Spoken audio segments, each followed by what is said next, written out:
হাঁটতে কষ্ট হয়, চলতে কষ্ট হয়, তবুও তারা পৌঁছে গেছে বিশ্ববিদ্যালয়ে। জন্ম থেকেই তারা আক্রান্ত সেরিব্রাল পালসি, তবুও থামেনি তাদের স্বপ্ন। 2001 সালে জন্ম নেওয়া যমজ দুই ভাই সচিন ও সুরভ। জন্মের পরেই জানা যায় তারা দুজনই শারীরিকভাবে প্রতিবন্ধী। অনেকেই ভেবেছিল এই পথ খুব একটা দূরে যাবে না, কিন্তু সবাইকে তারা ভুল প্রমাণ করেছে।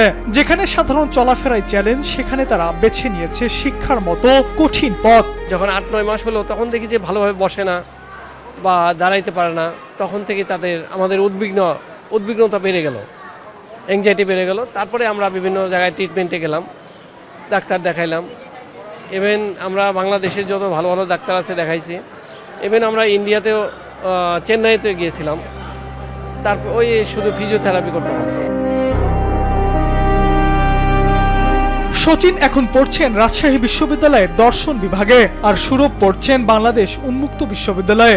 ভাবুন একবার, যে শরীর প্রতিদিন লড়াই করে, সেই শরীর নিয়েই তারা বিশ্ববিদ্যালয়ের শিক্ষার্থী। পড়াশোনা করে আমিও সরকারি চাকরি করতে চাই। এখন শেষ পর্যন্ত যাতে মুখে হাসি ফুটাইতে পারি, এটাই। স্কুল কলেজ লাইফে আমি অতটা হেল্প পাইনি যতটা আমি ভার্সিটিতে পাচ্ছি। ভবিষ্যতে বিসিএস ক্যাডার হইতে চাই, ভালো একটা চাকরি করতে চাই। এই অর্জনের পেছনে আছে এক বিশাল গল্প। বাবা সুব্রত কুমার রাজশাহী বিশ্ববিদ্যালয়ে পড়াশোনা করে এখন চাকরি করছেন একটি বেসরকারি ঔষধ কোম্পানিতে।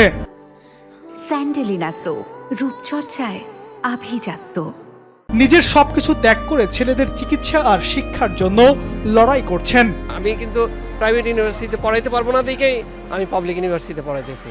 কারণ আমার ইচ্ছা ছিল, আমিও যে পাবলিক ইউনিভার্সিটিতে পড়াশোনা করছি, আমার ছেলেকেও আমি পাবলিক ইউনিভার্সিটিতে পড়াইতেছি। স্বপ্নটা আমার হচ্ছে ওরা নিজের পায়ে নিজে দাঁড়াক, এটাই আমার স্বপ্ন। কারণ আমরা তো আর দীর্ঘদিন বাঁচবো না, আমরা আস্তে আস্তে বুড়া হবো, করবো। এদিকে সচিন ও সুরভের মা লাকি সাহা দিনের পর দিন দুই সন্তানকে আগলে রেখে সমাজের কটু কথা সহ্য করেও থেমে যেতে দেননি তাদের। অনেক বাধা, অনেক কষ্ট, তারপরে অনেক মানুষের মুখামুখি অনেক কথা বলছে, তারপরও আমরা আগায় নিয়ে গেছি যে না, ওদের যেহেতু ইচ্ছা আছে, ওদের বুদ্ধি ভালো আছে পড়াশোনার দিক থেকে, সব দিক দিয়ে ও কিন্তু মানে সব বাচ্চাদের সাথে আগায় গেছে, ও কিন্তু আলাদা কোনোভাবে না। তাদের পথ সহজ ছিল না।